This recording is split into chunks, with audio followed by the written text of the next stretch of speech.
These days, I'm always a bit cautious when it comes to harem-style animes, and Rokudou no Onna-tachi is no exception to that. What drew me in though, every time I looked at it, is the very distinct art style that it has, so I finally gave it a shot. Now, is this going to be your normal boring, bullied kid harem anime where he suddenly gets all the girls, or is there a little bit more to it? Well, I watched it, and let me tell you about that. The very first episode, funny enough, starts off with a montage of what is to come. Thankfully, it doesn't spoil too much, but it is quite a strange choice, and it's not something I can say I've really seen before. After that, however, it immediately shows our protagonist Rokudou getting bullied, and then his friends consoling him by giving him some side dishes. Afterwards, they go to Rokudou's place to play some video games, but when they arrive, there's a package for him from his late grandfather. And inside of this package, there is a magic scroll that is supposed to protect him when he is in danger. So his friends goes, "Well, you are being bullied every day, so you are in danger." And when they handle it, nothing happens, but they then give it to him, and once he has it in his hands, it flashes, and a magic symbol appears on his forehead. Now, at first, his friends go, "Hey, you have a symbol on your forehead." And even he himself, not much later, points it out. But after that, it never gets mentioned.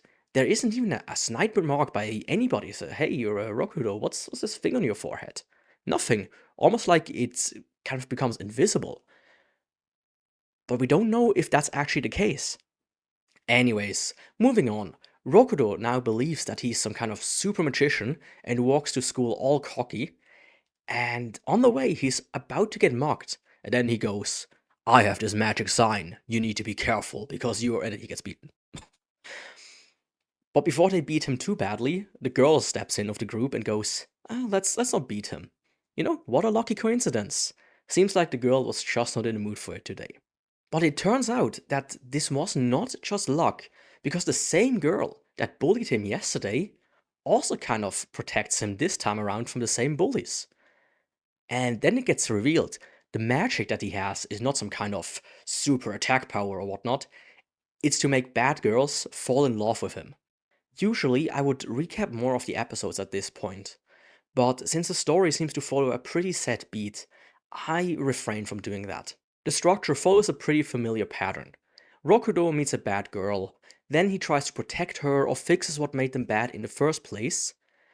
This then gets him into a dangerous situation where he, thanks to his own resolve or his friend's resolve, manages to get out of, upon which he then gains a new ally.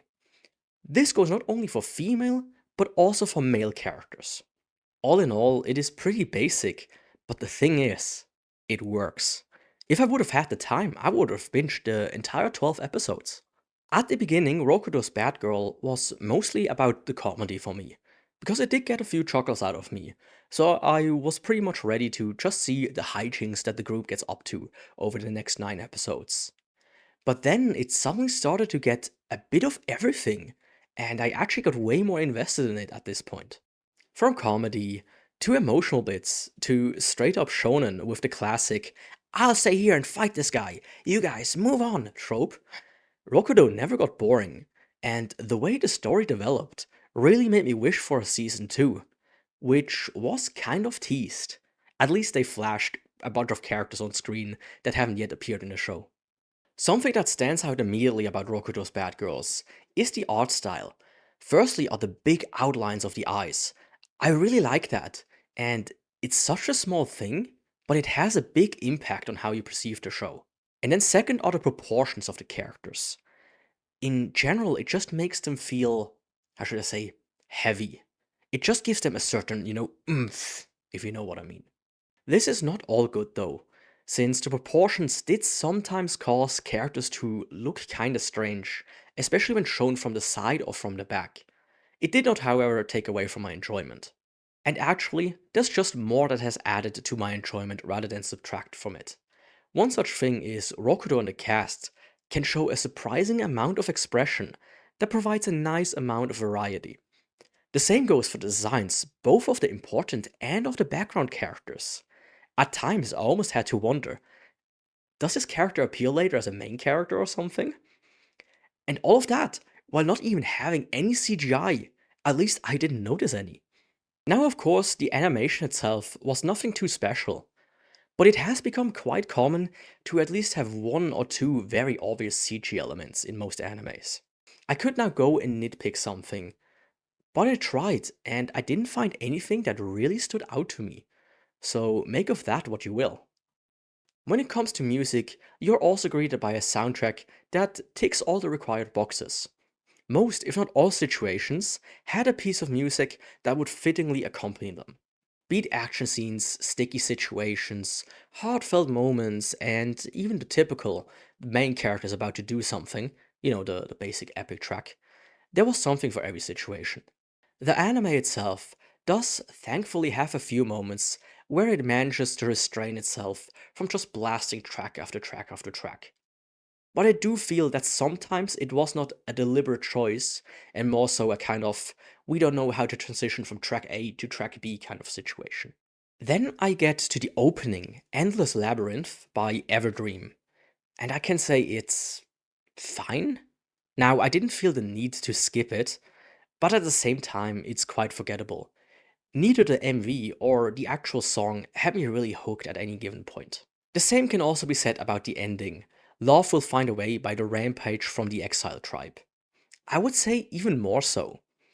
This is because you could pretty much switch out any of the characters in it and just slap it on the back of any other rom-com, slice of life type of anime. So both of them certainly did not land on my playlist. And this brings me to the pros and cons. As for the pros, it has a plot that doesn't feel stale and makes you want to binge the entire show in one go. The art style is unique, but in a good way. And there's plenty of diverse characters, which provides something for everybody. Then, as for the cons, the plot isn't something new and thus quite predictable at times. Some poses and characters, as I said, can look strange at times, and the OST is not really anything special. In conclusion, Rokudou's Bad Girls is an anime that exceeded my expectation and made me want more of it. Not just the story, but also the art style, which is just a breeze of fresh air to me. Not only would I rate it that you should watch it, but for me it barely slips into hidden gem territory. Because the thing is, I can see this show getting some sort of cult following in the next couple of years. And if that's not enough, then I have some recommendations for you. First is Marashimata Iruma-kun, which has a similar plotline of a weak protagonist winning over stronger people by just being a nice person. And it also has some harem-y parts to it. And then second, The World God Only Knows. A story about a dating sim fanatic that gets roped into having to conquer real girls. It's both a harem, but also has a similar structure of covering one girl at a time. And this is a wrap on this review. Could I help you decide if you want to watch this show? Is there something you disagree with? Or is there an anime you want me to check out? Well, just leave a comment down below. And while you're at it, why not subscribe?